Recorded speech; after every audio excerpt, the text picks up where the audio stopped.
जय श्री कृष्ण। फाल्गुन शुक्ल पक्ष आमल की एकादशी व्रत कथा।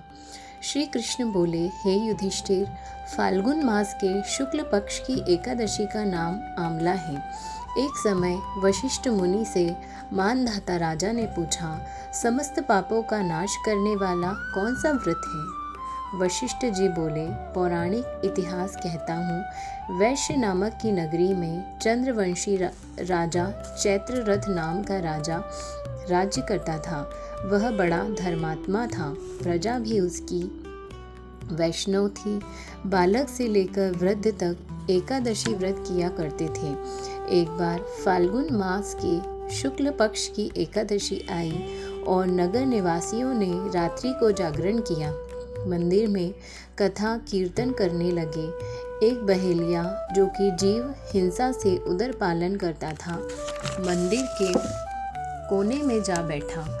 आज वह शिकारी घर से रूठ चुका था। दिन भर खाया पिया कुछ भी नहीं था। रात्रि को दिल बहलाने के लिए मंदिर के कोने में जाकर छुप कर बैठा। वहाँ विष्णु भगवान की कथा तथा एकादशी का व्रत महात्म्य सुना। रात्रि व्यतीत हो गई। प्रातः काल घर को चला गया। भोजन न पाया तो उसकी मृत्यु हो गई। आमला एकादशी के प्रभाव से उसका जन्म राजा विदुरथ के घर हुआ। नाम उसका वसुरथ प्रसिद्ध हुआ। एक दिन राजा वन विहार करने गया और दिशा का ज्ञान न रहा। अपने आप को पागल समझकर एक वृक्ष के नीचे सो गया। आज राजा ने आमला एकादशी का व्रत रखा था। वह भगवान का ध्यान लगाकर सोता था। इधर मलेच्छों ने राजा को अकेला देखकर मलेच्छों के संबंधियों को किसी दोष के कारण राजा ने दंड दिया था। इस कारण उसे मारने आए। उस समय राजा के शरीर से एक सुंदर कन्या उत्पन्न हुई। यह आमला एकादशी के प्रभाव से उत्पन्न हुई थी। कालिका के समान अट अट करके उसने खप्पर फिराया।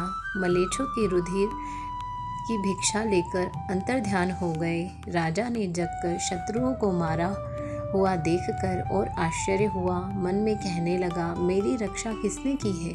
आकाशवाणी हुई, आमला एकादशी के प्रभाव से तेरी रक्षा विष्णु भगवान ने की है। इस दिन आंवले के पेड़ के नीचे कलश स्थापित करके धूप दीप नैवेद्य पंचरत्न आदि से परशुराम भगवान की पूजा की जाती है। फलाहार इस दिन आंवले का सागार लेना चाहिए। इति श्री आमला एकादशी व्रत कथा समाप्तम। जय श्री कृष्ण।